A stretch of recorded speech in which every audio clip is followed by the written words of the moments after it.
Mythical weapons and their legendary powers. Achilles' Spear, the hero's companion. You think you know Achilles, the warrior who couldn't be killed, the man whose only weakness was his heel. But what if I told you that the real secret to his power wasn't his invulnerable body at all? What if the true source of his dominance on the battlefield was something he held in his hands every single day? Something so powerful that it could only be wielded by one man in all of ancient Greece. Something that was forged not by mortal hands, but crafted on Mount Olympus itself by gods who knew that the greatest war in human history was coming. This is the story of a weapon that's been hiding in plain sight for thousands of years. A spear so legendary that it made Achilles more than just a warrior. It made him unstoppable. And today, you're going to discover why this weapon, the Pelian Spear, might be the most overlooked and most powerful artifact in all of Greek mythology. Because unlike Thor's hammer or Excalibur, this weapon required something more than strength. It required a bond so deep between man and object that they became extensions of each other. But here's where it gets interesting. This spear had a curse, a destiny written into its very essence. And by the end of this story, you'll understand why Achilles could never escape his fate, because his fate was quite literally in his hands from the moment he was born. Stay with me, because what you're about to hear will change everything you thought you knew about the greatest warrior who ever lived. Let me take you back, not just to ancient Greece, but to a time before time had meaning, to the wedding that started it all. Mount Pelion rises from the earth like a titan frozen in stone, its peaks scraping the belly of the heavens. This isn't just any mountain. This is the home of Chiron, the wisest of all centaurs, the teacher of heroes, the keeper of ancient knowledge that even the gods respect. And on this mountain, something extraordinary is about to happen. Picture this. The year is lost to human memory, but the gods remember it well. Peleus, a mortal king, is about to marry Thetis, a sea nymph so beautiful that both Zeus and Poseidon wanted her for themselves. But there was a prophecy, you see. A prophecy that said any son born to Thetis would be greater than his father. So the gods, in their infinite wisdom and infinite fear, decided that Thetis would marry a mortal instead. Because a son greater than a mortal king? That they could handle. A son greater than Zeus himself? That was a problem. The wedding is magnificent. Gods and mortals mingling together in a celebration that will never be repeated. The gift table groans under the weight of divine presence. But one gift stands apart from all the others. Chiron, the centaur who raised Peleus like a son, approaches with something wrapped in cloth of midnight blue. The conversations around them fade to whispers. Even the gods lean forward to see. Chiron unwraps the cloth with reverent hands, and there it is, a spear. But calling it merely a spear is like calling the sun merely bright. The shaft is impossibly long, taller than any man, carved from a single ash tree that grew on the very peak of Mount Pelion. But this was no ordinary tree. This ash was planted by the gods themselves, watered with the tears of nymphs, strengthened by winds that had circled the earth since its creation. The wood gleams with an inner light, its grain flowing like frozen music, patterns that seem to shift when you're not looking directly at them. The spearhead is something else entirely. Bronze that shimmers with shades of gold and copper, and something that has no name in the mortal tongue. Some say Hephaestus forged it in his cosmic workshop, hammering it with tools that could shape starlight. Others whisper that Athena herself guided its creation, breathing strategic genius into every fold of the metal. The edge is so sharp it could split a falling raindrop. The point is so perfect it seems to pierce reality itself. Chiron's ancient eyes meet those of Peleus. This spear, the centaur says, his voice carrying the weight of ages, is not for you, my student. This is for the son who will come, the son who will shake the pillars of Troy. the son who will become a legend. Peleus takes the spear with trembling hands. He can feel it. The power thrummed through the wood like a heartbeat. The destiny coiled in the metal like a serpent waiting to strike. This weapon is alive in a way that defies explanation. It knows things. It has seen the future written in the stars and the past buried in the earth. But there's something Chiron doesn't say out loud. Something he can see but cannot speak. This spear has a price. All gifts from the gods do. And the price will be paid in blood and glory and grief beyond measure. 9 months later, a child is born. They name him Achilles. Light of the army, swift-footed, godlike. From the moment he draws his first breath, his mother knows what he will become. Thetis is a goddess of the sea, immortal and ancient, and she has the gift of prophecy. She sees 2 paths stretching before her son like roads diverging in a dark wood. One path leads to a long life of peace and obscurity. A quiet existence where he grows old surrounded by children and grandchildren, dying in his bed with silver hair and a forgotten name. The other path leads to glory beyond imagination, fame that will echo through millennia, a name that will never die. But that path is short, terribly, brutally short, and it ends at Troy with a prophecy fulfilled and a mother's heart shattered. Thetis tries to change fate. Of course she does. What mother wouldn't? She takes her infant son to the river Styx, the boundary between the living world and the realm of the dead. The waters of the Styx have power. Anything dipped in them becomes invulnerable, protected by the essence of death itself. She holds her baby by his heel and plunges him into the black water.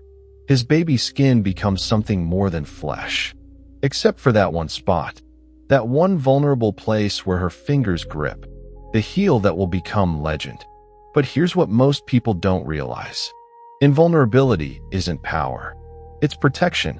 And protection without power is just a way to survive longer before you inevitably fall. Achilles needed more than an invincible body. He needed to be able to fight, to dominate, to become the warrior that prophecy demanded. So when he was old enough to hold a weapon, when his small hands could finally wrap around something larger than a toy, Thetis brought him to Chiron. Mount Pelion became Achilles' home.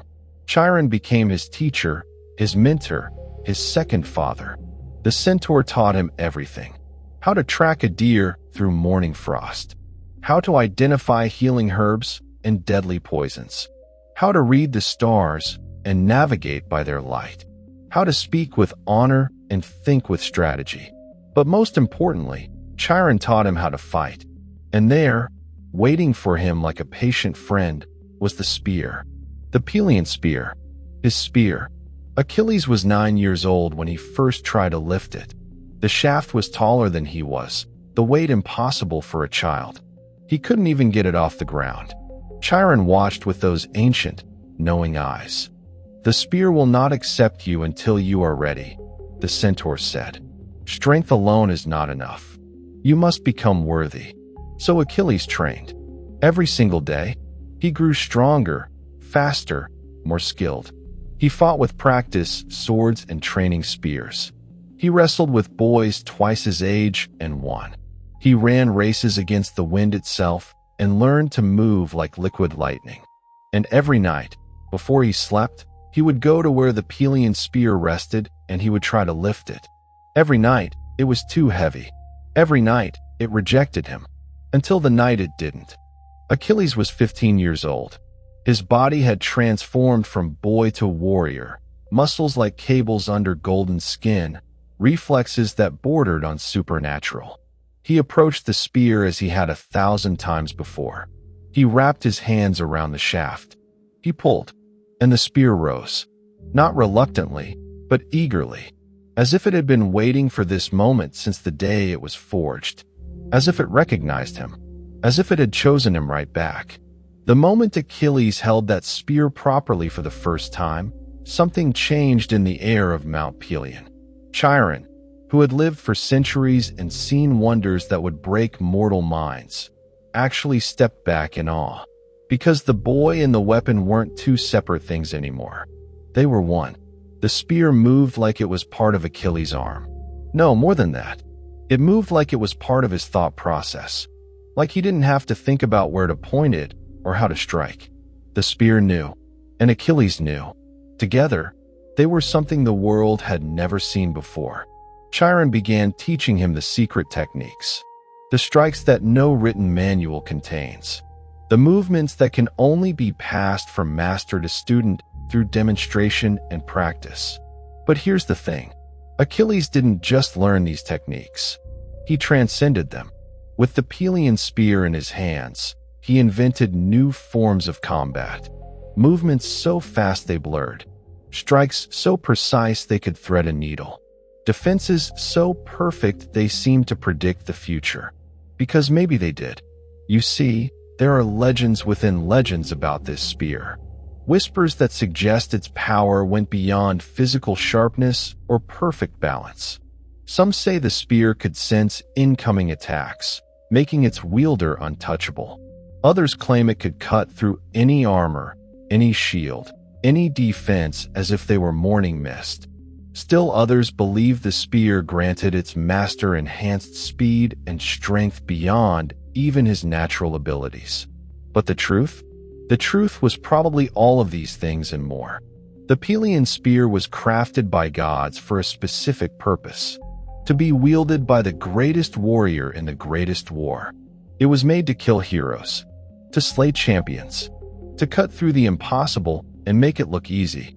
And in the hands of Achilles, it fulfilled that purpose with terrifying perfection. Let me tell you about the first time Achilles killed a man with that spear. He was 16. A band of raiders had come to a village near Mount Pelion. Not just thieves, but slavers. Brutal men who took what they wanted and burned what they couldn't carry. Chiron didn't forbid Achilles from going. The centaur knew that some lessons can only be learned in real combat. That some parts of a warrior's education can only be written in blood. Achilles descended from the mountain like divine wrath given form. The raiders numbered 20. Experienced fighters, scared and cruel. They laughed when they saw a single boy approaching with a spear. That laughter died in their throats. What happened next wasn't a battle. It was an execution. Achilles moved through them like a farmer through wheat. The Pelian Spear sang through the air, a sound like wind over harp strings. Each strike was death. Each thrust was certain. The spear never missed, never faltered, never failed to find the gap in armor, the weakness in defense, the fatal inch of exposed flesh. In less than 5 minutes, 20 men lay dead or dying. Achilles stood among them, breathing steady, not even winded. The spear in his hands was clean. No blood stained its perfect surface, as if the weapon itself was above such mortal messiness. The villagers who emerged from hiding looked at him not with gratitude, but with fear. Because what they had witnessed wasn't human. It was something more, something terrifying. They had seen the birth of a legend, and legends are not comfortable things to witness up close. Word spread, as the word always does. Stories of a young warrior with a spear that could not be stopped. Tales of impossible skill and divine favor. Whispers of prophecy and destiny. And in the halls of kings and the camps of armies, people began to pay attention. Because the world was changing. Tensions were rising. Ancient oaths were being called in. And far across the wine-dark sea, in the city of Troy, a prince named Paris was about to make the worst decision in human history. But before we get to Troy, you need to understand something crucial about the relationship between Achilles and his spear. This wasn't just a warrior and his weapon. This was something deeper. Something that bordered on magic, on destiny, on fate itself. The spear had been made for him before he was born. It had waited for him to be ready. And now that they were united, they were literally unstoppable. Chiron taught Achilles the spear's secrets. How to care for it with oils made from specific herbs gathered under specific moon phases. How to attune himself to its balance and rhythm. how to listen to what the spear was telling him. Because it did speak in its way, not with words, but with feelings, with intuition. When danger was near, the spear would grow warm in his hands. When victory was certain, it would feel light as air. When death approached, it would hum with a frequency only Achilles could perceive. There's a story, one that doesn't appear in Homer but survives in older, fragmentary texts. A story about a test that Chiron gave Achilles when the young warrior was 18. The centaur led him to a cave deep in Mount Pelion, a cave that descended far below the earth, to places where sunlight had never reached and never would. In that cave lived something ancient, a creature from the time before time, when chaos ruled and order was just a dream in the minds of gods yet to be born. Chiron told Achilles to go into the cave, to face what dwelt there, to return victorious or not return at all. No elaboration, no details, no warnings, just the cave mouth yawning in darkness and the weight of destiny on young shoulders. Achilles went in. The Pelian Spear went with him. What happened in those depths is known only to Achilles and the spear. He never spoke of it, not to Chiron, not to his closest friends, not even to Patroclus, who would become closer to him than a brother. But when Achilles emerged 3 days later, he was different, harder, more focused. His eyes held shadows that hadn't been there before, and the spear glowed. Just for a moment, just for those who knew how to see it, the Pelian Spear radiated light like captured dawn. From that day forward, Achilles and his spear were inseparable. He slept with it beside him. He ate with it within arm's reach. He polished it with devotion that bordered on religious fervor. And in return, the spear served him with perfection beyond perfection. There are accounts of Achilles throwing the spear through trees and having it curve mid-flight to strike targets he couldn't even see. Stories of the spear cutting through solid rock when Achilles needed a path. Tales of enemies who surrendered at the mere sight of it, recognizing something in that weapon that transcended ordinary steel and wood. And then came the day that changed everything. The day that Helen, the most beautiful woman in the world, left her husband Menelaus and sailed to Troy with Prince Paris. The day that ancient oaths were invoked and armies began to gather. The day that the Trojan War became inevitable. Word reached Mount Pelion like thunder before a storm. Agamemnon, the most powerful king in Greece, was calling together a coalition.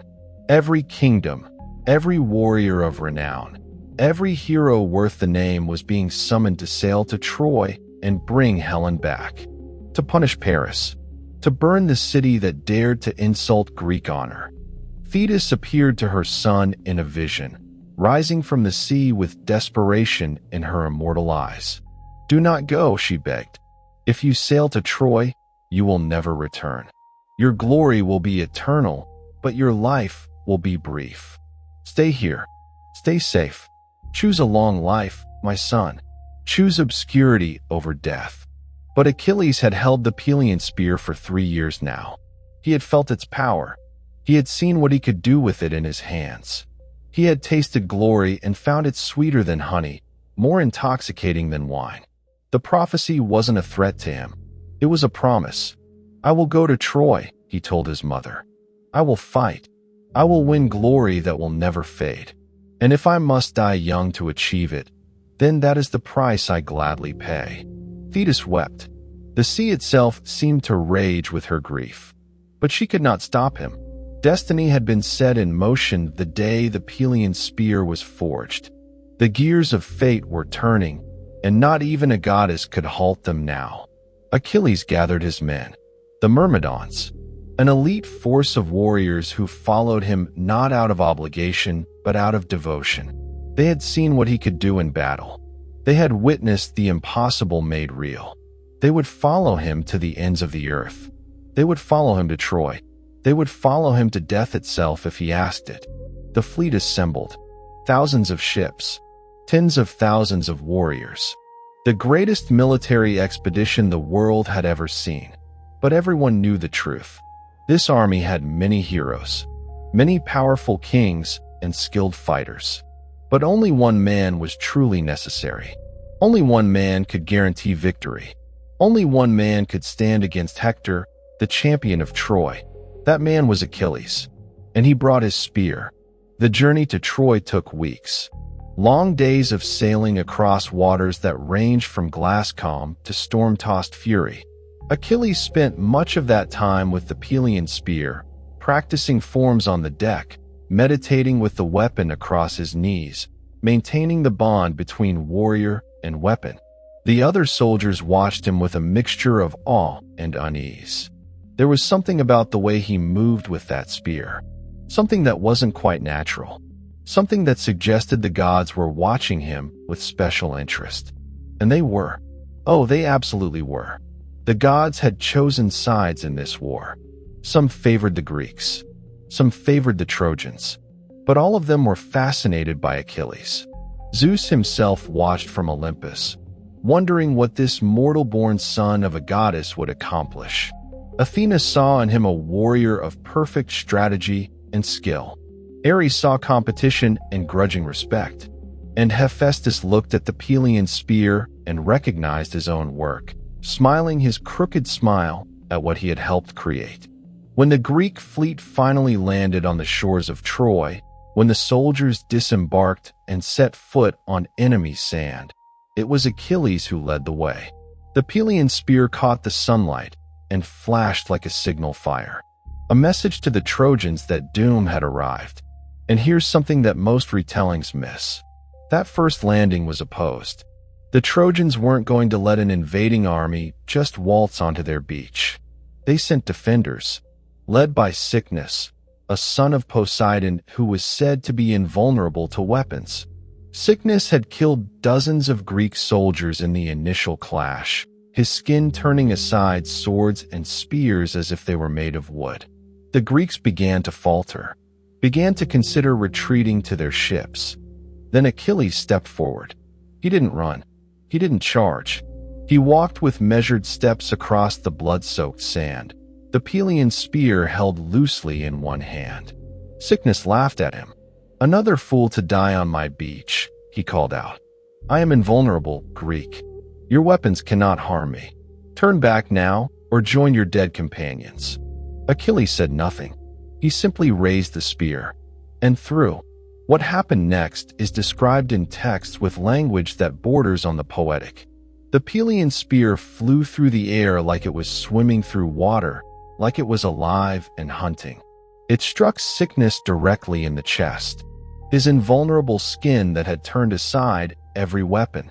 The spear went through him like he was made of smoke, straight through his heart, out his back, so fast that Cycnus didn't even have time to look surprised before he fell dead. The spear quivered in the sand behind his corpse. Achilles walked forward, pulled it free, and turned to face the rest of the Trojan defenders. They broke. They ran. They fled back to their city walls and barred the gates behind them. And the Greeks took the beach without losing another man.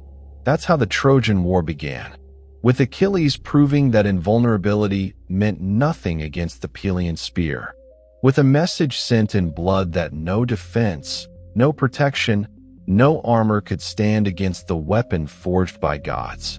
The war settled into a brutal rhythm, battles and raids and sieges.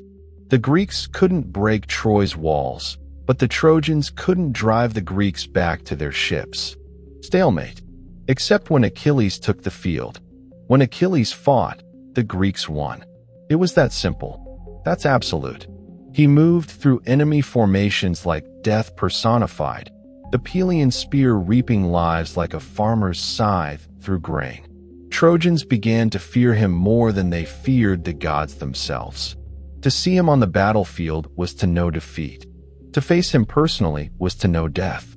There are countless stories from those first years of war. Tales of Achilles' exploits that have survived in fragments and epic poems and oral traditions. Let me share some with you. Let me show you what the Pelian Spear could do in the hands of the greatest warrior who ever lived. There was the Battle of the River Scamander. The Trojans had made a stand along the riverbank, using the water as a defensive position. Achilles charged them alone, not with his army, just him and his spear. He killed so many men that the river literally choked on their corpses. The water god Scamander himself rose up in rage, trying to drown Achilles beneath torrential floods. But Achilles fought even the river. He used the Pelian Spear as a pivot point, vaulting over waves that should have crushed him, striking at the water itself until Scamander retreated in frustration. When the battle ended, 12 Trojan princes lay dead, and the river ran red for 3 days. There was the siege of Lyrnessus, a city allied with Troy. The walls were strong and the defenders determined. The Greek army battered at the gates for weeks without success. Then Achilles took a running start from 100 yards away and threw the Pelian Spear with all his strength. The spear flew like an arrow from Apollo's bow. It struck the city gates, massive wooden structures reinforced with bronze and iron, and went straight through the gate, through the courtyard beyond, through the wall of a building at the far end of the city. When Achilles retrieved his spear, the gates fell apart, their structural integrity destroyed by a single perfect throw. Lyrnessus fell within the hour. There was the duel with Aeneas, the Trojan hero who would eventually escape the war and found Rome. Aeneas was protected by his mother Aphrodite, goddess of love. He wore armor blessed by the gods and carried weapons that had never failed him. He was confident when he challenged Achilles. That confidence lasted approximately 7 seconds. Achilles didn't even use the Pelian Spear to its full potential. He simply deflected every attack Aeneas made, almost lazily, and then pressed the spear point to Aeneas' throat. "You're not worth killing today," Achilles said. "Go home. Tell Hector that if he wants to save Troy, he needs to face me himself, because no one else can." Aeneas retreated, his pride shattered, knowing that only divine intervention had kept the Pelian Spear from ending his life. But the most significant battles, the ones that really mattered, those came later, after Achilles had spent years proving his dominance, after the Greeks and Trojans had both grown weary of endless conflict, after Agamemnon made the mistake that would cost the Greeks dearly. Here's what happened. Agamemnon, the leader of the Greek forces, took a woman named Briseis as a war prize. But Briseis had been claimed by Achilles. She wasn't just a prize to him. She was a person he cared about, respected, possibly loved. And Agamemnon took her anyway. Because he was king. Because he could. Because he was arrogant enough to think he could insult the greatest warrior in the army without consequences. Achilles was furious. More than furious. He felt betrayed. Dishonored. Everything he had done for this army. All the victories he had won. All the risks he had taken. And this was how they repaid him? By stealing from him? By disrespecting him? No, that wouldn't stand. Achilles made a decision that would change the entire course of the war. He withdrew. He took his Myrmidons, he took his ships, and he removed himself from the fighting. He sat in his camp with the Pelian Spear across his knees and watched as the Greeks suffered defeat after defeat without him. Because without Achilles, they were just an army. With him, they were unstoppable. Without him, they were losing. The Trojans, led by Hector, drove the Greeks back to their ships. They burned vessels. They killed champions. They nearly won the war right then and there. The Greeks begged Achilles to return. They offered him treasures, apologies. Even Briseis was returned to him. But Achilles refused. His pride, that legendary heroic pride, wouldn't allow him to submit. Not yet. Not until they truly understood what they had lost. Then Patroclus died. Patroclus, Achilles' closest friend, his companion, his other half, the man who understood him better than anyone except perhaps the spear in his hands. Patroclus had watched the Greeks dying and couldn't bear it anymore. He begged Achilles to let him fight, to let him wear Achilles' armor and carry a spear into battle to inspire the troops. just to give the Greeks hope. Achilles agreed, but he wouldn't let Patroclus take the Pelian Spear. That weapon was his and his alone. No one else could wield it. No one else was worthy. So Patroclus went to battle with ordinary armor and an ordinary spear. And he fought well. He fought brilliantly. He drove the Trojans back and killed their champions, and for a brief, shining moment, it seemed like Patroclus might actually turn the tide of war. Then Hector killed him.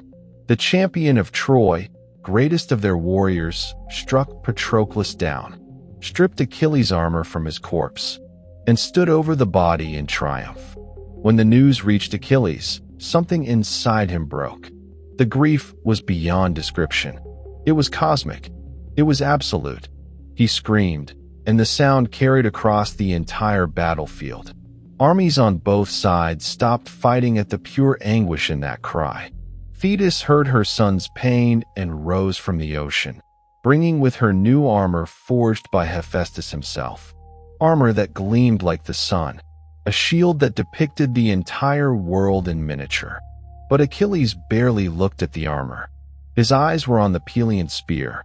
"We go to war," he said to the weapon. And for the first time in the entire war, the spear seemed to respond. It vibrated in his hands. It sang with a note too high for mortal ears. I was eager. It was ready. It was time to fulfill its purpose.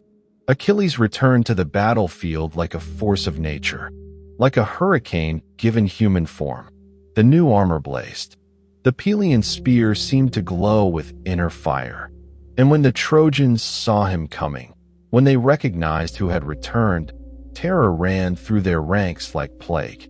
The next 3 days were a massacre. Achilles cut through the Trojan army like they weren't even there. He killed everyone who stood before him. Warriors, princes, champions. It didn't matter. The Pelian Spear found them all. No defense could stop it. No armor could turn it aside. No god could protect those whom Achilles had marked for death. He fought like a man possessed, because he was possessed by grief, by rage, by the need for vengeance. The river Scamander tried to drown him again, and again he fought even the gods themselves. He would not be stopped. He could not be stopped. And then he found Hector, the champion of Troy, the killer of Patroclus, the man who wore Achilles' own armor stripped from his friend's corpse. They faced each other before the walls of Troy while both armies watched. Hector in stolen armor, Achilles in divine panoply, and between them, the moment that would decide everything. Hector was brave. He was skilled. He was one of the finest warriors of his age. He had killed dozens of Greek heroes. He had defended Troy for 10 years against impossible odds. He was beloved by his people and respected even by his enemies. But he was not Achilles, and he did not have the Pelian Spear. They circled each other. Hector struck first, a probing thrust that Achilles deflected almost contemptuously. Then Achilles attacked, and the difference in their skill became immediately, horrifyingly apparent. The Pelian Spear moved faster than thought. Hector tried to dodge, tried to parry, tried to create distance. Nothing worked. Achilles herded him like a predator playing with prey. The spear point danced around Hector's defenses, finding gaps, exposing weaknesses, promising death. Hector realized too late that he couldn't win, that he had never been able to win. The moment he killed Patroclus, his fate was sealed. The Pelian Spear struck Hector in the throat, the one vulnerable spot in Achilles' own armor that Hector wore. The spear went through cleanly, perfectly, fatally. Hector fell, choking on his own blood, eyes wide with the knowledge of death. And Achilles felt nothing, no satisfaction, no relief, because Patroclus was still dead, because revenge was hollow, because the Pelian Spear had claimed another champion, but it couldn't bring back the man Achilles had loved. What Achilles did next shocked even the gods. He tied Hector's corpse to his chariot, and he dragged it around the walls of Troy 3 times, while Hector's family watched in horror from the battlements, while the Trojan people screamed their grief and rage. Achilles desecrated the body of their champion, driven by a fury that bordered on madness. For 11 days, he abused Hector's corpse, until Priam, the old king of Troy, came to Achilles' tent under cover of darkness. "I came alone, came to beg for his son's body so it could be properly buried." That meeting broke something in Achilles. Seeing this elderly father, this broken man, weeping for his son reminded Achilles of his own father whom he would never see again. Reminded him that he too would die here at Troy, that his own corpse would need burial. He looked at Priam. He looked at the Pelian Spear resting beside his seat. And he wept. For Patroclus, for Hector, for himself, for the terrible beauty of violence and the hollow victory of revenge. He gave Hector's body back.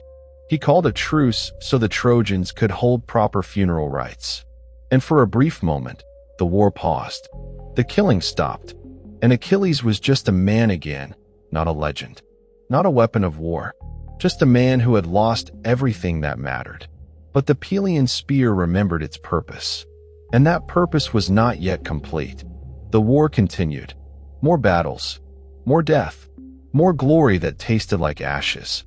Achilles killed Penthesilea, the Amazon queen. He killed Memnon, the Ethiopian prince.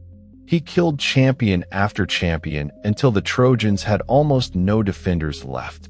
The end of the war seemed inevitable. Greek victory was within reach. And then came the day that prophecy had been pointing toward all along. The day when Achilles' hubris finally caught up with him. He stood before the walls of Troy, shouting challenges at the defenders, daring them to face him, claiming that not even Apollo himself could stop him now. Those words, that arrogance, that pride, the gods heard, and Paris, the prince who started the war, drew his bow. The arrow he lost should have been meaningless. Paris was not a great warrior. His archery was good, but not exceptional. Against Achilles' armor and speed and skill, one arrow should have been nothing. But Apollo himself guided that arrow. The god's invisible hand altered its trajectory, aimed it, sent it on a path that no mortal archer could have achieved. The arrow struck Achilles in his heel, the one vulnerable spot on his entire body, the place where Thetis had held him when she dipped him in the Styx, the point where invulnerability ended and mortality remained. Achilles fell, the greatest warrior in the world brought down by a lucky shot and a god's intervention. He crashed to the ground, the Pelian Spear falling from his hand for the first time in combat. The poison on the arrow was already spreading through his body. He could feel death approaching like a cold tide. The Trojans rushed forward to claim his corpse, to strip his legendary armor, to take the Pelian Spear as a trophy. But the Greeks rallied. Odysseus and Ajax fought like demons to retrieve Achilles' body. They held off the entire Trojan army long enough to drag their fallen champion back to the Greek camp. And they brought the Pelian Spear with them. Achilles died in agony. The poison was merciless. But in his final moments, with his companions gathered around him, he reached for the spear. His fingers wrapped around its familiar shaft one last time. And those who were there swear they saw the weapon glow, saw it pulse with light like a heartbeat, as if it was saying goodbye to the only master it would ever truly serve. Achilles looked at the Pelian Spear, at this weapon that had been forged before his birth, that had waited for him to be worthy, that had made him unstoppable, that had earned him eternal glory. "We did well together, didn't we?" he whispered. And then he died, the son of Thetis, the lion of Greece, the man who chose brief glory over long obscurity. His last words were to a spear. But here's where the story takes a turn that most people don't know about. Because the Pelian Spear's tale didn't end with Achilles' death.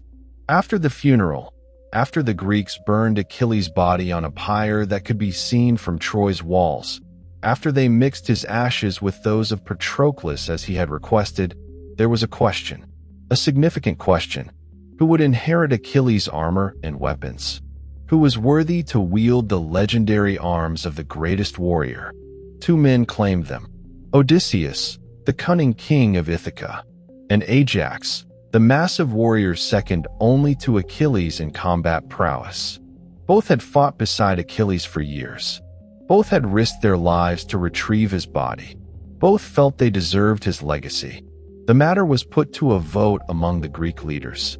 Speeches were made, arguments presented, and in the end, the armor was awarded to Odysseus. Not because he was the better fighter. He wasn't. But because he was the more valuable strategist, the better speaker, the more politically connected. Ajax was furious, humiliated. He felt the decision was unjust. That might have prevailed over cunning. That the warrior's weapons should go to the warrior. His rage drove him temporarily mad. He planned to kill the Greek leaders in their sleep. But Athena, goddess of wisdom, clouded his mind. Ajax ended up slaughtering a flock of sheep instead, thinking they were his enemies. When sanity returned and he realized what he'd done, the shame was unbearable. Ajax fell on his own sword. Another hero lost to the war. But before he died, Ajax did something significant.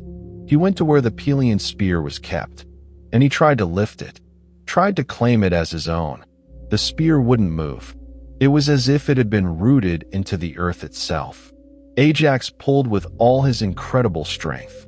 Nothing. The Pelian Spear had belonged to Achilles. It would belong to no one else. When Odysseus came to claim his inheritance, he took the armor. He took the shield. But when he approached the Pelian Spear, he hesitated. Odysseus was many things. Cunning, brave, resourceful. But he was not Achilles. He knew it. The spear knew it. "This weapon is beyond me," Odysseus said. And he left it where it lay. The Pelian Spear remained in the Greek camp, untouched and untouchable. Warriors would occasionally approach it, drawn by curiosity or ambition. They would try to lift it. They would fail. The spear was waiting. But for what? For whom? That question lingered through the final year of the war. The Greeks eventually won, of course, through Odysseus's cunning, through the trick of the wooden horse. Troy fell. The city burned. The war ended. And as the Greeks prepared to sail home with their spoils and their survivors, someone had to decide what to do with the Pelian Spear. Neoptolemus stepped forward.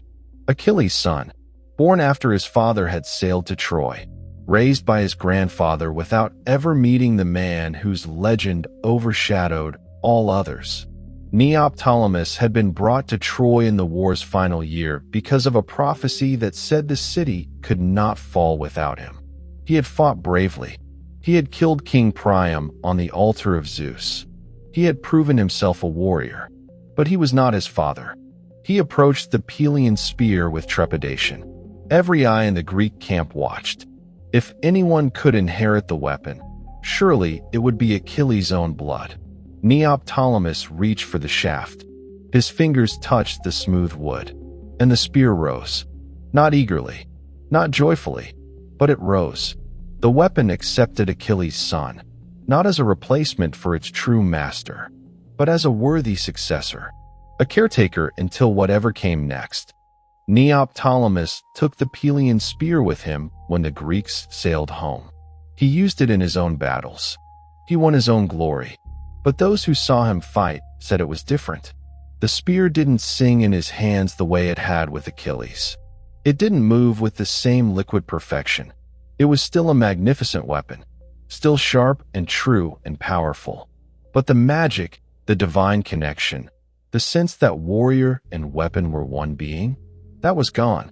The Pelian Spear served Neoptolemus faithfully for years, but it never loved him. And then the trail goes cold. Historical records from ancient Greece are fragmented at best, but there are stories, legends within legends. Some say Neoptolemus was killed in a dispute at Delphi, and the Pelian Spear was taken as an offering to Apollo's temple. Some claim the weapon was inherited by Neoptolemus's descendants, passed down through generations until it was lost or forgotten. Others whispered darker tales, that the spear disappeared one night, simply vanishing from where it had been carefully stored, that it returned to Mount Pelion on its own, that it went back to Chiron to wait for another hero worthy of its power. There's a particularly interesting story that survives in a few fragmentary texts. It claims that centuries after the Trojan War, Alexander the Great visited the site of ancient Troy. The young Macedonian king, who fashioned himself as a second Achilles, made offerings at Achilles' tomb. And according to this story, he searched for the Pelian Spear. He wanted it, wanted to wield the weapon of his hero. I wanted that tangible connection to the greatest warrior who ever lived. But the spear was nowhere to be found. Alexander left Troy disappointed, though he would go on to conquer the known world even without it. So where is the Pelian Spear now? Does it still exist somewhere, waiting in some forgotten corner of the world? Or did it fade from reality the way gods and magic faded as the age of heroes ended? There are those who believe the spear transcended physical form entirely, that it became pure legend, existing now only in stories and imagination. But there are others, scholars and mystics and dreamers, who insist the weapon endures, that something forged by gods cannot simply cease to exist, that somewhere, somehow, the Pelian Spear remains, waiting. But let's step back from speculation and consider what this weapon truly represents. Because the Pelian Spear wasn't just a tool for killing. It was a symbol of everything Achilles was. Every contradiction, every complexity, every facet of his legendary nature. Think about it. The spear was beautiful and deadly. So was Achilles. The spear was crafted with divine assistance, but required a mortal hand to wield it. So was Achilles, born of goddess and king.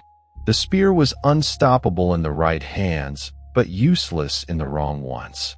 Achilles was a war winner when motivated, but ineffective when pride kept him from fighting. The relationship between hero and weapon reflected the Greek concept of arete, excellence, the pursuit of being the absolute best at what you were meant to do. Achilles was meant to be a warrior, and he achieved that purpose with perfection.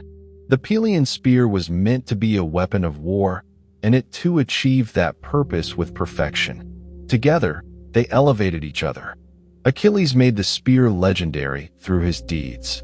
The spear made Achilles unstoppable through its power. They needed each other to achieve their full potential. But there's a darker side to this, a warning encoded in the story. Because the Pelian Spear also represented the trap of destiny. Achilles could have refused it, could have chosen peace, could have lived a long, quiet life away from war and glory. But once he picked up that spear, once he felt its power and proved his worthiness, he was committed. The weapon locked him onto his path as surely as chains. Every victory it gave him was another step toward Troy. Every enemy it slew was another weight on the scales of fate. The spear was his doom as much as his triumph. And perhaps that's the real lesson of the Pelian Spear. That power always has a price. That the weapons we choose to wield shape us as much as we shape them. That glory and doom are often two sides of the same coin. Achilles chose brief life and eternal fame. The Pelian Spear was the instrument of that choice. It gave him everything he wanted, and it cost him everything he had. Let me tell you about some of the other implications of this weapon that often get overlooked. The Pelian Spear changed warfare. Seriously, think about it from a tactical perspective. Before Achilles, heroic combat in the Greek tradition was primarily about sword and shield work, close quarters fighting, wrestling. The spear was a secondary weapon, something you might throw early in a fight, but not rely on as your main armament. Achilles revolutionized that thinking. He proved that a spear in the right hands, used with the right technique, was superior to any other weapon. He could strike from distance. He could use the spear's length to keep multiple opponents at bay. He could transition from thrusts to sweeps to throws with seamless fluidity.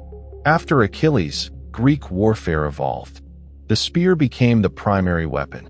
The phalanx formation that would dominate Mediterranean warfare for centuries was built around mass spears. Alexander's sarissa, that impossibly long spear that made the Macedonian phalanx so devastating? That was a direct descendant of the combat philosophy Achilles demonstrated with the Pelian Spear. One weapon in the hands of one hero literally changed the entire martial culture of Greece. But it wasn't just martial technique. The Pelian Spear also represented something important about the Greek understanding of the relationship between mortals and gods. The weapon was divine in origin, but required mortal will to be effective. It wasn't like Thor's hammer that could only be lifted by the worthy through magical enchantment. The Pelian Spear could theoretically be used by anyone, but it reached its full potential only with Achilles because only Achilles had the skill, the strength, the dedication to unlock everything it could do. This reflected the Greek belief that humans and gods were meant to work together. That divine favor was important, but mortal excellence was equally crucial. Consider how this contrasts with other mythological weapons. Excalibur chose Arthur through magic. Mjolnir rejected anyone unworthy through enchantment. But the Pelian Spear? It waited. It was tested. It demanded that Achilles prove himself through years of training before it would accept him. And even then, it didn't grant automatic victory. It amplified what Achilles already was. That's a fundamentally different philosophy of power. It says that greatness comes from the synthesis of divine gift and mortal effort. That neither alone is sufficient. There's also a fascinating psychological dimension to Achilles' relationship with the spear. He relied on it. Completely. Utterly. In some ways, it became a crutch. Think about the one time he let someone else wear his armor, Patroclus. He didn't let his friend carry the Pelian Spear. Why? Because without that spear, Achilles wasn't sure he could fight as effectively. The weapon had become part of his identity. He had built his entire combat style around its unique properties. Remove the spear, and was he still the greatest warrior? The question terrified him enough that he refused to find out. This created a vulnerability, not a physical one, but a psychological one. What if he lost the spear? What if it was damaged or stolen? Would he be helpless? The answer was probably no. Achilles was still superhumanly skilled and invulnerable everywhere except his heel. But the doubt was there. The dependency was real. In a way, the Pelian Spear owned Achilles as much as he owned it. They were bonded so deeply that separation would diminish them both. And there's something profoundly human about that. About forming such an attachment to an object that it becomes inseparable from your sense of self. Modern soldiers talk about similar bonds with their weapons. A particular rifle that's been through combat with them. A sidearm that saved their life. They know intellectually that it's just metal and wood. But emotionally, that weapon becomes a companion, a trusted friend, a part of their identity. Achilles experienced that on a mythic scale. His spear was more than a weapon. It was his partner in glory, his co-author of destiny. Let's talk about the spear's actual capabilities in more detail. Because the ancient sources provide tantalizing hints about what made it so special beyond just perfect craftsmanship. Several texts mention that the Pelian Spear never missed. Not hyperbole. Literally never missed when Achilles threw it. Every single throw found its target, regardless of distance or obstacles. That suggests something more than human skill. That suggests the weapon itself had guidance. Some kind of divine or magical property that altered its trajectory mid-flight. Then there's the penetrating power. The Pelian Spear went through sickness, who was invulnerable to weapons. It shattered gates that should have been impenetrable. It punched through armor that no normal spear could pierce. The implication is that the weapon ignored conventional physics. That it cut through the concept of protection itself rather than just the physical material. Metaphysical sharpness, if you will.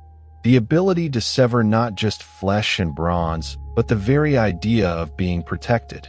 Some sources suggest the spear granted enhanced abilities to its wielder. That Achilles moved faster when he held it, hit harder, reacted quicker, as if the weapon was channeling divine energy directly into his mortal body. This would explain how he could fight multiple opponents simultaneously without being overwhelmed, how he could detect attacks from behind, how he seemed to operate at a speed beyond normal human capacity. The Pelian Spear wasn't just a weapon. It was a performance enhancer, a divine steroid that elevated Achilles from merely superhuman to something approaching godlike. And then there's the most fascinating property of all, the spear's apparent sentience. Multiple accounts describe it as if it had awareness, as if it could sense danger or recognize friend from foe. Achilles never accidentally injured an ally with the Pelian Spear. Even in the chaos of battle, even when surrounded by friend and enemy alike, the weapon always struck true against his opponents and never harmed the Greeks. That requires discrimination. That requires awareness. That requires something very much like intelligence. Was the Pelian Spear alive? Not in the biological sense, obviously, but in some other sense.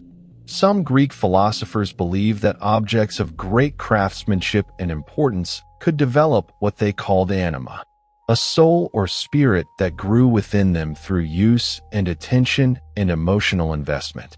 The Pelian Spear had been crafted by gods with divine materials. It had been wielded by the greatest warrior in history.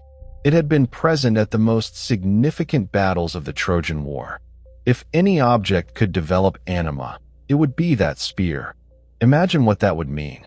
Every battle Achilles fought, the spear learned.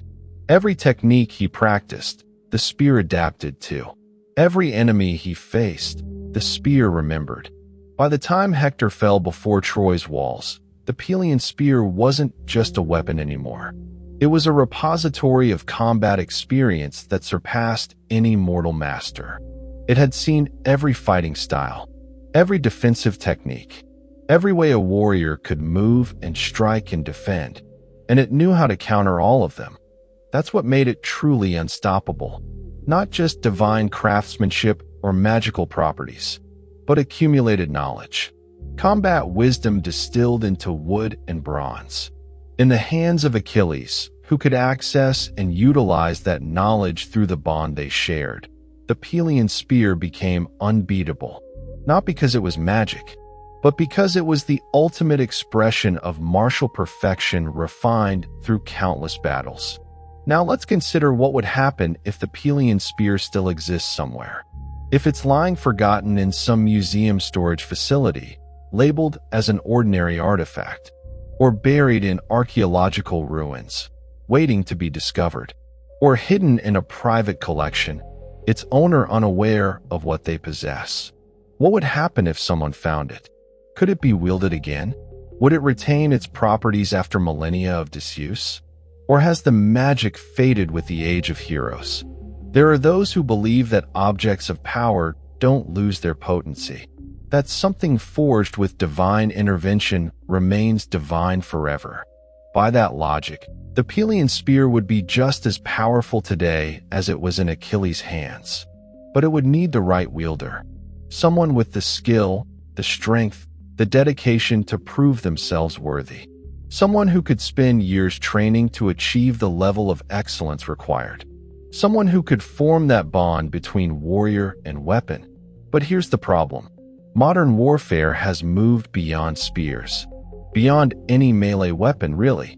What use is the perfect spear in an age of guns and missiles and drones? Could the Pelian Spear deflect bullets? Could it shoot down aircraft? Could it hack computer systems? Probably not. The weapon was designed for an era of personal combat, heroic duels, battles where warriors faced each other eye to eye, and skill determined victory.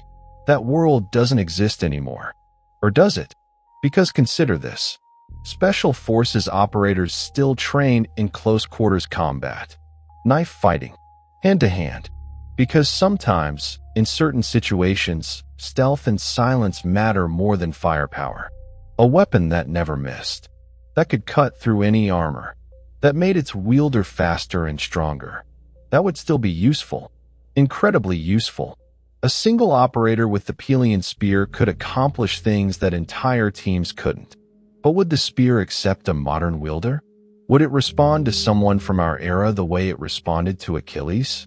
That's the question. Because the weapon wasn't just about physical prowess. It was about virtue in the Greek sense. Arete, excellence of character as well as excellence of skill. Achilles had flaws. Gods know he had flaws. Pride and rage and cruelty. But he also had honor. He had loyalty. He lived and died by a code that made sense in his world. Could someone from our modern, morally complex, ethically ambiguous world meet that standard? I don't know, but it's fascinating to think about. What if the Pelian Spear is still out there, waiting? What if it's been waiting for 3,000 years for someone worthy enough to lift it again? What if all those stories about magic swords that choose their wielders, all those prophecies about the return of ancient heroes, what if they're metaphors for this? For the possibility that the weapons of legend might someday find new masters worthy of their legacy? Let me share one final story with you. A modern legend that may or may not be true. In the early 20th century, an archaeologist named Heinrich Schliemann excavated Troy, the actual historical city that Homer wrote about. Schliemann was obsessed with Homer's epics. He believed every word was true, and he claimed, in private letters that only became public decades after his death, that he found something extraordinary in those ruins. A spear, bronze spearhead, ashwood shaft, perfectly preserved in a way that defied explanation. Schliemann knew what it might be, and he was terrified. He didn't report the find officially. He hid it, smuggled it out of Turkey, and according to these letters, he spent the rest of his life trying to understand what he'd found. Schliemann died in 1890. His personal collection was scattered. Much of it was lost during the World Wars. Did the spear survive? If it was real, is it sitting in some forgotten crate in a basement somewhere?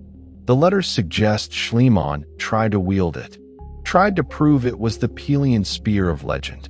But he couldn't even lift it from its case. Just like Ajax 3,000 years before him, the weapon rejected him. He wasn't worthy. He wasn't Achilles. Is the story true? Probably not.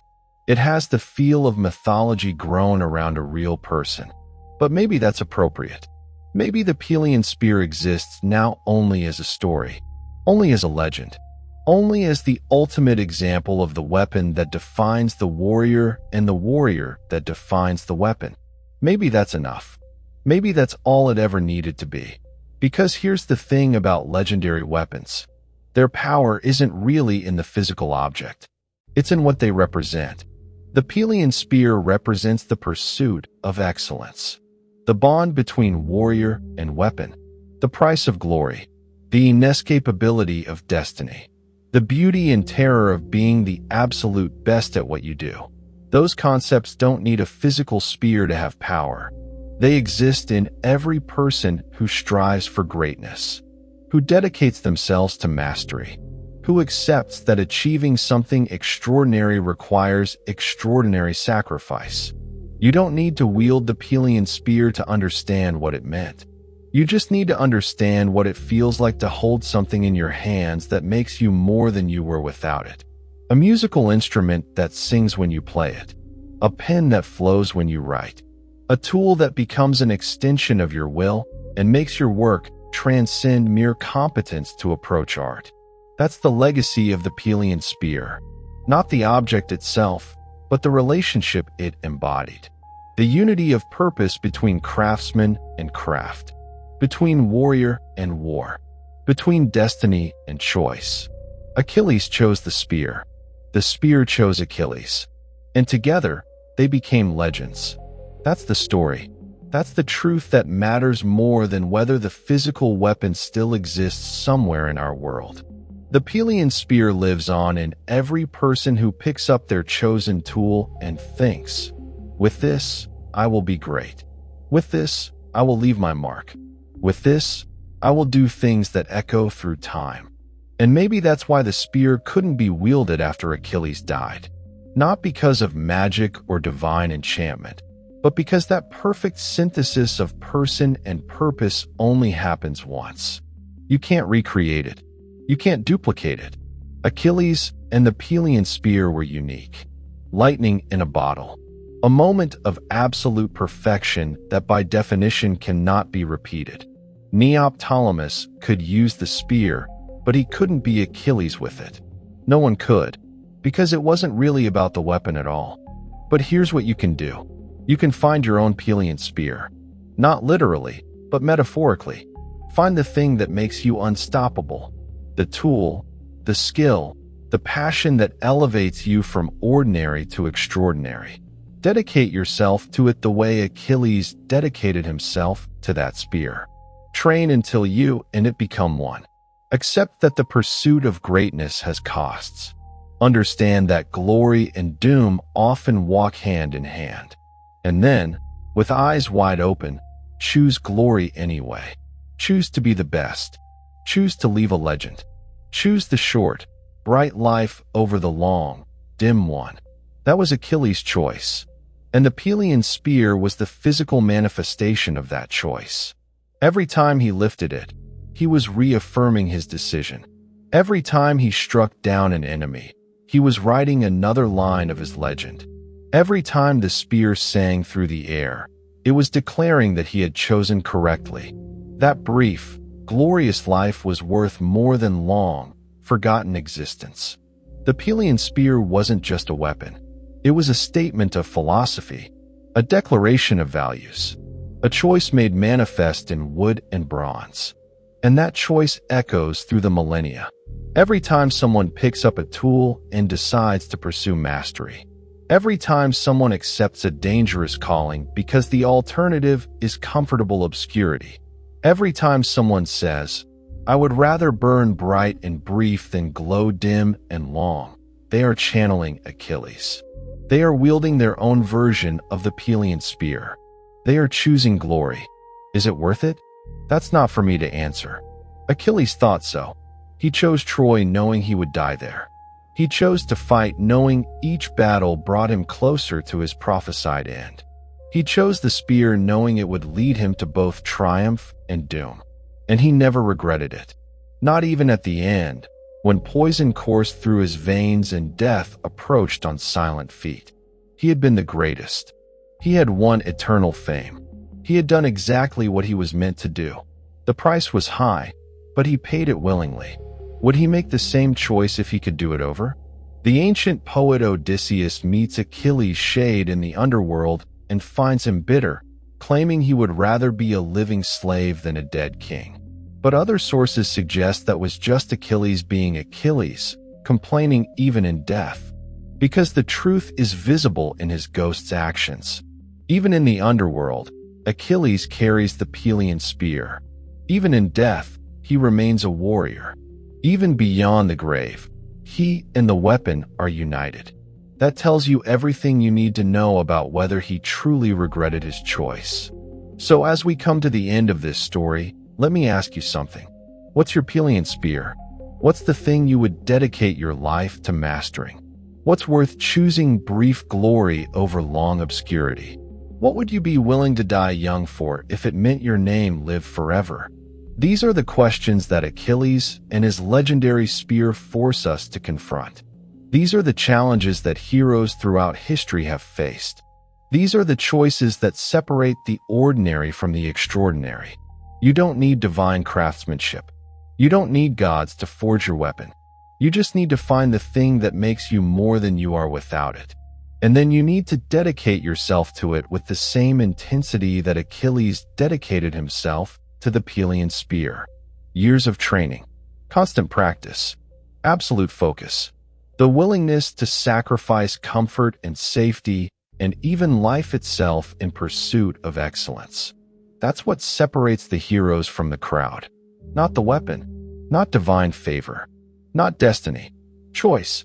The choice to pursue greatness regardless of cost. The choice to become legendary. The Pelian Spear made Achilles unstoppable, but only because Achilles had already chosen to become unstoppable. The weapon was a tool, an incredible tool, a divine tool, a perfect tool. but still just a tool. The real power was in the man who wielded it, in his skill, his determination, his willingness to pay any price for glory. That's the lesson. That's what the story of the Pelian Spear teaches us across 3,000 years. Weapons don't make warriors. Warriors make weapons legendary. Find your weapon. Master it. Let it become part of you. And then use it to write your own legend. The world is full of Troys waiting to fall. Full of enemies waiting to be defeated. Full of impossibilities waiting to be shattered. All you need is the dedication to become worthy of your weapon. All you need is the courage to choose glory over safety. All you need is to understand that greatness requires sacrifice. Achilles understood that. The Pelian Spear embodied it. Together, they became immortal. Not because they avoided death. Achilles died young, and the spear eventually passed beyond mortal knowledge. But because they achieved something that transcends mortality. They became stories. They became legends. They became the eternal example of what's possible when mortal and divine, when warrior and weapon, when choice and destiny align in perfect harmony. That harmony lasted only a few years. From the moment Achilles first lifted the Pelian Spear until the moment he fell at Troy. Less than 2 decades. A blink in the scope of history. But in that brief span, they accomplished things that will never be forgotten. They won a war. They killed champions. They terrified armies. They made the gods themselves take notice. They proved that a mortal with the right tool and the right dedication could stand equal to forces beyond human comprehension.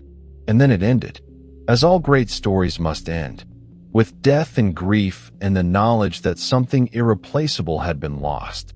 When Achilles died, the age of heroes began its long decline. When the Pelian Spear passed beyond human knowledge, the connection between mortal and divine grew more distant. The world moved on. History became something written in books rather than lived in blood and glory. Magic faded. Gods withdrew. Legends became myths. Stories became entertainment. But the core truth remains. The lesson endures. You can still be Achilles. You can still find your Pelian Spear. You can still choose glory over comfort. You can still pursue excellence with single-minded dedication. You can still become legendary. The methods have changed. The weapons have evolved. The battles are different. But the fundamental choice remains the same. Will you be ordinary? Or will you risk everything to be extraordinary? Achilles chose extraordinary. The Pelian Spear gave him the means. Together, they wrote a story that's been told and retold for 3,000 years. A story that still has the power to inspire, to challenge, to demand that you examine your own life and ask whether you're truly pursuing greatness or just going through the motions. That's the power of legendary weapons. Not what they can cut or pierce or destroy, but what they represent, what they demand of those who would wield them, what they reveal about the nature of excellence and sacrifice and glory. So here we are at the end. You've heard the story of Achilles and the Pelian Spear. You've seen how a weapon forged by gods and wielded by a hero changed the course of a war and the shape of legend. You understand now why this weapon, often overlooked in favor of flashier artifacts, might actually be the most significant in all of mythology. Because it wasn't about magic tricks or impossible powers. It was about the synthesis of perfection. Divine craftsmanship meeting mortal mastery. Purpose meeting dedication. Destiny meeting choice. The Pelian Spear is gone now. Or hidden. Or waiting. But what it represents can never be lost. That's why we tell these stories. Why do we remember these legends? Why Achilles' name still carries weight 3 millennia after his death? Because the truths they embody are eternal. Excellence requires dedication. Glory requires sacrifice. Greatness requires accepting that the brightest flames burn the briefest. Would you make Achilles' choice? Would you choose 10 glorious years over 50 ordinary ones? Would you pick up the weapon that would make you unstoppable knowing it would also seal your doom? These aren't just abstract questions. They're challenges that everyone faces in some form. Every time you choose between the safe path and the extraordinary one. Every time you consider dedicating yourself to mastery versus settling for competence. Every time you wonder whether your legacy will outlive your life. Achilles answered yes. He picked up the Pelian Spear and never looked back. He chose Troy and glory and an early grave. And here we are, 3,000 years later, still talking about him. Still inspired by him. Still challenged by the questions his story raises. That's immortality. Not living forever, but being remembered forever. Not avoiding death, but achieving something so significant that death becomes irrelevant. The Pelian Spear gave Achilles the means to achieve that immortality, but he had to choose to use it. He had to dedicate himself to mastering it. He had to accept the price. The weapon made him unstoppable, but Achilles made the weapon legendary. That's the partnership. That's the bond. That's what makes this story more than just a myth. It's a template, a guide, a challenge thrown across the centuries to anyone brave enough to accept it. Find your weapon. Master your craft. Choose glory. Accept the price. Become legendary. That's the message of the Pelian Spear. That's the lesson of Achilles. That's the truth that survives when the physical artifacts have crumbled to dust and the gods themselves have faded to memory. Excellence is possible. Greatness is achievable. Immortality through legend is available to those willing to pay the price. And the price is always the same. Everything. Achilles gave everything. His life, his future, his chance at ordinary happiness. In return, he got eternal glory. He got his name carved into the foundations of Western civilization. He got to be the standard against which all warriors are measured. Was it worth it? Ask yourself, would you trade 50 years of comfortable obscurity for 10 years of legendary glory? Your answer to that question tells you whether you understand Achilles, whether you could have wielded the Pelian Spear, whether you have what it takes to become legendary yourself. The spear is waiting. Not literally. Probably not literally. But metaphorically, spiritually, philosophically, it's waiting. Waiting for someone to make the choice. To pursue excellence. To accept no limits. To become the absolute best at something regardless of cost. To unite with their chosen craft so completely that they and it become indistinguishable. That's how you wield the Pelian Spear in the modern age. That's how you channel Achilles' spirit. That's how you become legendary. Will you do it? Will you find your weapon? Will you choose glory? The spear waits for your answer. Destiny waits for your decision. Legend waits for you to take the first step on the path that leads to greatness and doom and immortality all mixed together. The path is hard. The price is high. The destination is uncertain. But at the end of it, if you succeed, your name will echo through time the way Achilles' name has echoed. The way the Pelian Spear's legend has endured. That's what's possible. That's what's available. That's what the story offers to those brave enough, dedicated enough, excellent enough to claim it.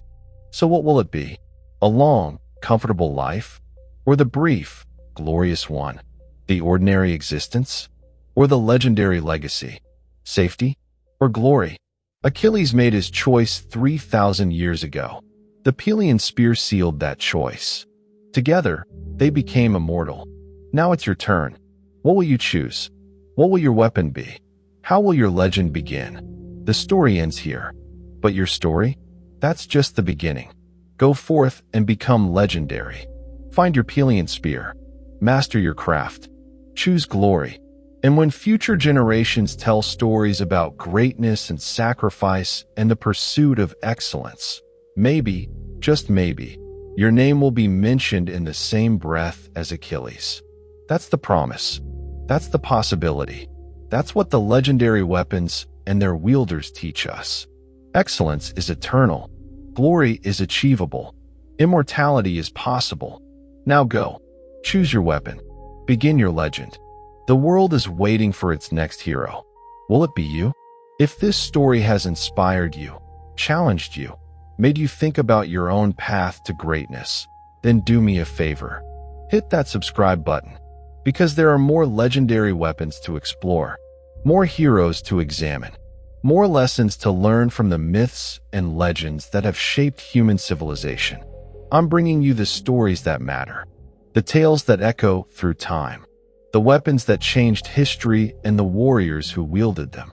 Next time, we're diving into a weapon even more mysterious than the Pelian Spear, a blade that could cut through dimensions themselves, a sword that chose its wielder based on criteria no one fully understands. You won't want to miss it, so subscribe, turn on notifications, and join me on this journey through the legendary weapons that made heroes immortal. Because your own legend is waiting to be written. And who knows, maybe the next story will provide the final piece of inspiration you need to begin writing it. Until next time, choose glory, pursue excellence, and never forget that you have within you the potential to become legendary. The weapons may be mythical, but the lesson is real. Now go out there and prove it.